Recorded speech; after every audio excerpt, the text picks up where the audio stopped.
semuanya digital. Kadang kalau digital, narasi digital itu kan gampang sekali terskipnya ya.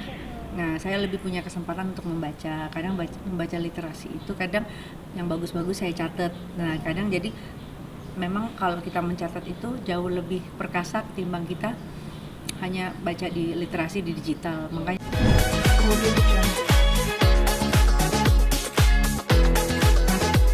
iya, Happy ASEAN Day. Hari ini 8 Agustus 2024, 57 tahun ASEAN ya. Association South Asian Nation. Jadi memang mudah-mudahan dengan bergabungnya insya Allah segera tahun depan Timor Leste menjadi anggota ASEAN, semakin lengkap sudah ya keluarga serumpun ini. Dan tadi Amora mewakili sekolahnya High School Indonesia Simatupang dan juga mewakili orang tua yang mana Timor Leste dan juga Indonesia. Jadi seperti acara yang memang menjadi rumah untuk kita lah ya, sinergi semua masyarakat ASEAN gitu. Jadi di dalam acaranya ada rangkaiannya, ada acara apa aja nih? Iya, tadi ada speaker dari Sekjen ASEAN, lalu dari Menteri Luar Negeri, ada Menkeu Ekonomi dan juga Mas Ahaye juga hadir.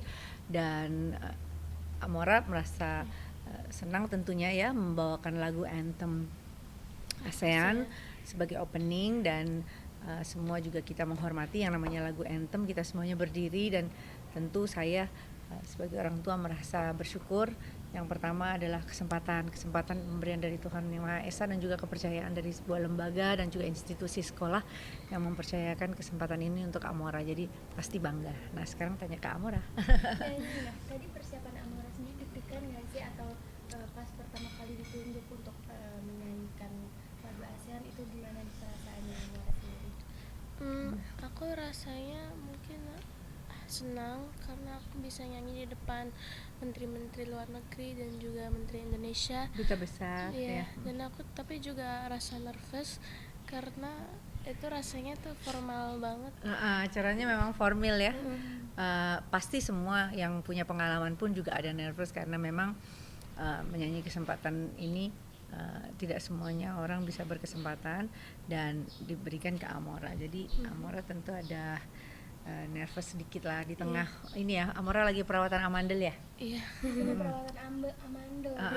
Terus gimana nih Amora persiapan sendiri di saat ada perawatan amandel, terus Amora harus latihan juga kan sebelumnya, gimana nih? Istirahat cukup. Jadi aku minum obat yang dikasih dokter, terus aku juga istirahat, terus makan gorengan gitu-gitunya dikurangin dulu. Tapi ini berarti Amora langsung ditunjuk nih ya, nggak ada seleksi dari sekolahnya? Iya sih ya, alhamdulillahnya gitu. Karena memang acara kecil di sekolah atau acara yang mewakili sekolah di yang mengharuskan mereka present di luar sekolah, delegasi juga kadang keluar sekolah, itu Amora sudah selalu sih, event besar atau kecil dia selalu bantu. Pokoknya saya udah selalu bilang bahwa gunakan kesempatan sebaik mungkin karena belum tentu teman lain punya kesempatan. Jadi dia harus menghargai siapapun dan apapun eventnya yang mengundang. Nggak melulu kita bicara tentang profit, keuntungan atau Amora harus dibayar, tapi kesempatan yang emas yang untuk dia berlatih supaya dia punya pengalaman jam terbang. Nanti melatih ketakutannya, dia bisa ngukur, oke, untuk show yang berikut persiapannya harus begini, event yang seperti ini penontonnya akan seperti ini, lagunya manage-nya seperti ini. Jadi dia bisa mengukur di tiap panggung-panggung yang akan dia lewati gitu. Untuk hari ini Mimi sama Amora berkebaya ya? Amora memilih dengan warna pink muda, Mimi dengan itu pemilihannya agak lama atau emang mengikuti konsep hari ini acaranya ini? Pertama saya tanya dulu dress code-nya apa, ke temanya Nusantara. Alhamdulillahnya Amora belum pernah nih di sunggar yang klasik Jawa begini, dia pengalaman pertama nih. Dan alhamdulillah mukanya emang luas ya, anaknya kan emang anaknya manis, kalem gitu. Ya cocok sih ya. Ya seneng juga punya kesempatan dandanin anak cewek begini gitu. Dan kalau bukan kita lagi yang menghargai budaya kita, lalu kebaya ini kan wajah Indonesia, jadi biarkan semakin banyak dia mengeksplor baju-baju Nusantara untuk memperkuat budaya. Untuk Umi sendiri melihat Amora pinter, cantik dan berdarah seni seperti ini, apakah kedepannya nanti akan ngikutin jejaknya Umi sendiri nih? Ya, kalau buah jatuh nggak jauh dari pohon itu jelas ya. Hanya pasti Amora harus lebih hebat karena apa? Peluang kesempatan ada, upaya untuk melatih diri ada, dan dia punya basic talent dan dia bisa main musik, jadi lengkap. Tinggal bagaimana dia bersyukur aja supaya kesempatan yang baik itu datang terus, karena kan yang pintar dan hebat di luar sana juga banyak. Jadi moranya pertama selalu berdoa, kedua menghormati orang tua dia di mana dan siapapun, ketiga nggak bosen terus latihan. Untungnya dia kalau nggak latihan marah, jadi dia udah punya disiplin yang cukup baik untuk dia melatih dirinya gitu. Malah kadang kita pikir udah nggak usah, nggak apa-apa, gampang gini nih, nggak mau dia kalau nggak latihan, nggak mau. Jadi bagus melatih diri ya. Jadi ya pasti bakat itu rahasia Tuhan ketika dia dalam kandungan, tapi kita tugas orang tua terus menanamkan hal-hal baik, insya Allah. Untuk Amora sendiri mungkin cita-citanya mau jadi penyanyi ngikutin darah ini apa gimana nih? When I grow up aku mau jadi penyanyi, tapi katanya mami daddy mereka juga mau aku jadi dokter. Tapi I think it's kinda different Bisa. dari singing gitu. Oke. Aku rasa bisa. Kalau Mimi sendiri pengennya Amora tuh gimana nih? Pinginnya memang saya pingin punya kesempatan untuk bisa menyenangkan suami saya. Memang Raul pingin anaknya itu secara akademis berhasil, jadi dokter satu, terus Kellen harus jadi businessman, maunya gitu ya. Tapi kan kita orang tua hanya bisa berusaha dan berdoa, mudah-mudahan anak-anak saya diberikan semuanya, yang besar yang kecil semuanya dikasih masa depan yang bagus, khususnya Amora dan Kellen dan juga kakaknya Azriel yang masih di bangku studi ini bisa mencapai cita-citanya dan bisa memanfaatkan ilmunya nanti buat kemudian hari. Mungkin untuk sekarang Amora sekolahnya kelas berapa dan sekolah di mana gitu? Ya, Amora? Ya, aku sekarang kelas 2 SMP, kelas 8. Aku sekolah di Highscope TBS Matupang. Paling suka pelajaran apa nih kamu? Kalau di Highscope aku sukanya pelajaran English, dan aku juga suka pelajaran musik, and I also like 3CD. Ya, 3CD apa ya? 3CD itu kayak culture, community and character and development kalau nggak salah gitu. Berarti di sekolah ngikutin ekstra apa ya, kayak extended. Extended. Itu gimana nih kamu mulai menyukai di bidang mana nih? Kalau misalnya ekstrakurikuler, aku mengikuti essential skills, itu kayak skills yang kayak normal for our lives, kayak cooking and planting and kayak jahit. Mungkin that's more to art, seni budaya, and ya gitu. Yang wawancara main diwawancara sama-sama kecil. Aku baru liatin si Noni. Oke, cukup sih aku rasa ya, bagus. Mungkin nanti kuliah mau di mana nih Mimi? Udah ada planning belum? Masih lama kakak, nanti aja. Biar happy belajar dulu. Mungkin untuk yang acara di ASEAN ya, mungkin kemarin ini ada acara Amina di Sawer sama pengusaha ya Mimi. Oh, ini ulang tahunnya Mbak Sheila Sokia. Iya. Gimana nih? Berapa gepok? ya memang kalau Sheila Sokia kan nggak hanya kasih Amina aja ya. Saya sering lihat dia sangat sosial dan royal terhadap karyawannya, orang tuanya, tetangga, dan sosialnya bagus.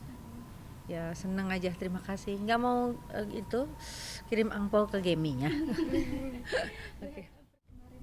Iya, perkembangan Aminah harus dibarengi dengan uh, respon yang positif juga dari orang-orang dewasa di sekitarnya, karena kan dia banyak tanya, yang jawab harus jawab serius, nggak boleh asal-asalan karena dia cerdas gitu ya, dia akan ingat semua yang keluar dari mulut siapapun karena dia merespon dengan sangat baik.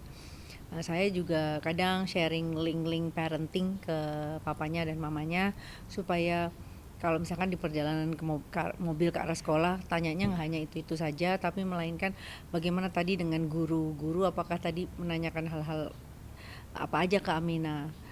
Amina di kelas tadi interaksi apa aja, jadi uh, lebih luas lagi pertanyaan-pertanyaannya supaya dia bisa mengeksplor kemampuannya dengan sebaik-baiknya gitu. Berarti Kak Aurel juga banyak bertanya nih sama Mimi ya tentang. Sebelum tanya saya juga udah pasti kirim-kirim kirim-kirim ya parenting dan lain-lain, karena kan anak-anak sekarang kan semuanya digital, kadang kalau lewat digital, narasi digital itu kan gampang sekali terskipnya ya. Nah, saya lebih punya kesempatan untuk membaca. Kadang membaca literasi itu kadang yang bagus-bagus saya catat. Nah, kadang jadi memang kalau kita mencatat itu jauh lebih perkasa ketimbang kita hanya baca di literasi di digital. Makanya kadang saya lebih punya daya untuk mengingat bagaimana sih parenting yang asik, yang lebih baik untuk anak-anak. Misalkan ya kita sebagai orang tua harus selalu sering minta maaf ke anak-anak terkait supaya membesarkan hati mereka, walaupun mereka yang salah gitu. Nggak ada anak-anak yang salah, tapi semuanya orang tua. Jadi dibuat komunikasi yang baik antara ibu dan anak dengan papa dengan anak, apalagi treatment anak perempuan gitu kan.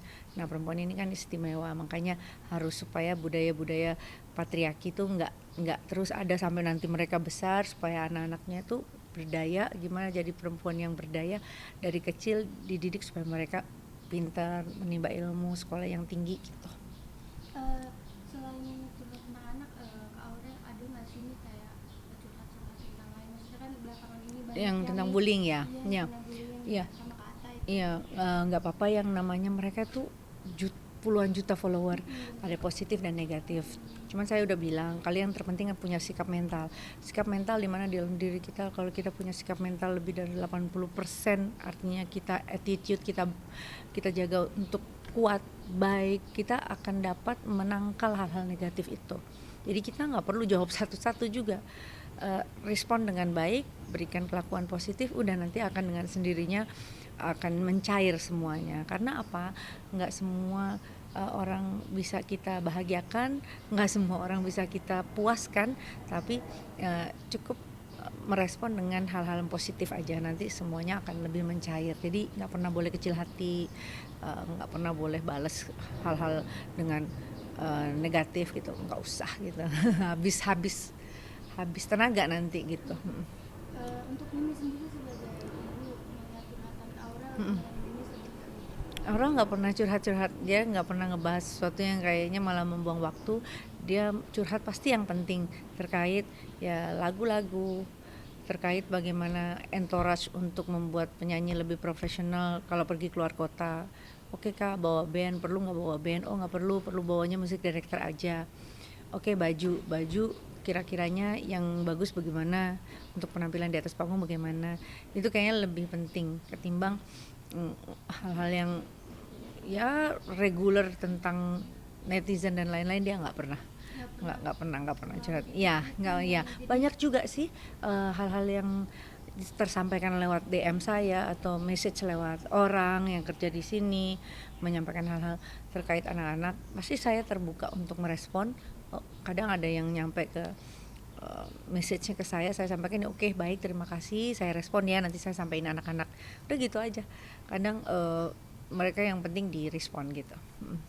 Tapi Kak Aurel sempat kayak ada rasa, pasti kan kalau namanya manusia yang namanya di heads gitu kan rasa sempat down gitu. Itu gimana nih? Ya, kayaknya Aurel itu DNA-nya warrior ya kayak saya. Memang dia pejuang juga gitu.